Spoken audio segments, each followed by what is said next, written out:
Hi everybody, it's Manny Aragon, President of the International Association of Structural Integrators. And I wanted to just give you a bit of a background as to who I am and what I'm up to. Many of you know me, many of you don't know me.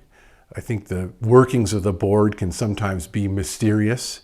And I can say that in the past, we probably have not been communicative enough with our membership and with the SI community at large. So we're trying to change that, and the coronavirus just gives us a wonderful opportunity to do that. I currently live in Bend, Oregon. I have a wellness clinic with my wife, Christabel, who's an acupuncturist, and we moved here probably, a little less than a year ago. This would be my fourth practice that I'm starting, my wife's third practice. So I've done that a number of times in a number of locales. I can think Santa Cruz, San Francisco, Orange County, and then now in Bend. Anyhow, 22 years in, I'm a Guild graduate originally, although I've learned from many over the years.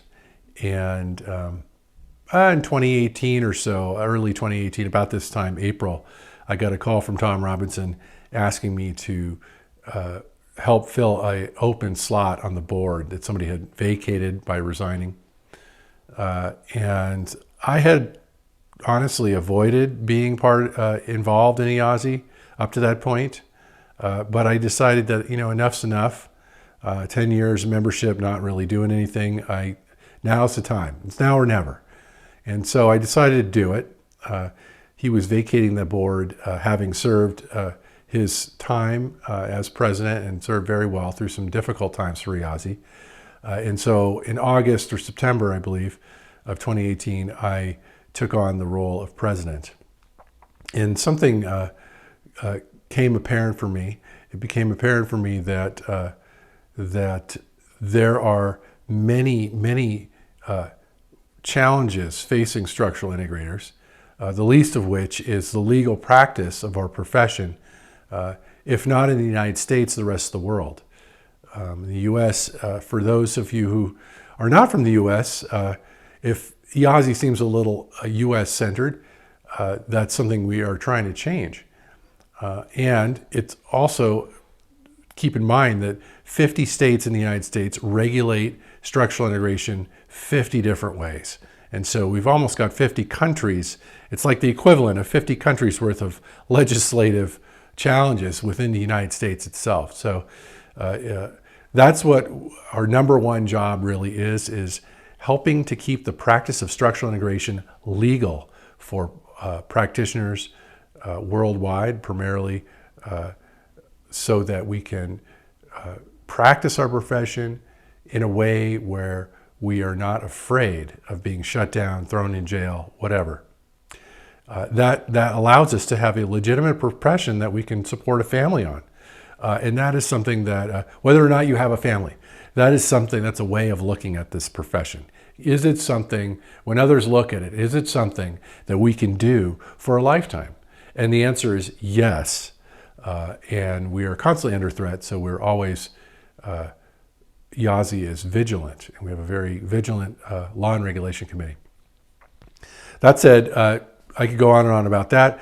This development of structural integration as a profession is a whole nother ball game, and we have, I think, the convergence of pain science, brain science, manual therapy, movement practices, and tissue science is really converging right now. It's all converging, and it's actually proving a lot of what we have thought.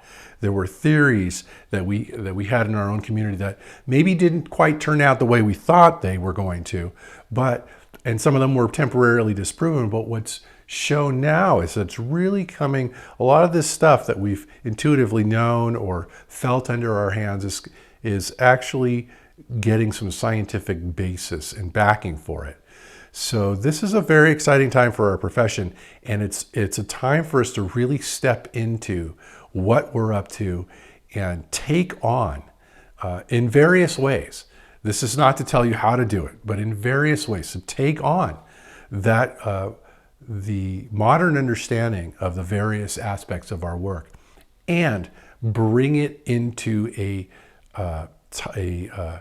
way of sharing, communicating, language, writing, and so on, such that people can have a very succinct and clear idea about what we're up to and where we fit in the ecosphere of approaches, of health, of various different ways of keeping people well and helping them to progress forward in their lives.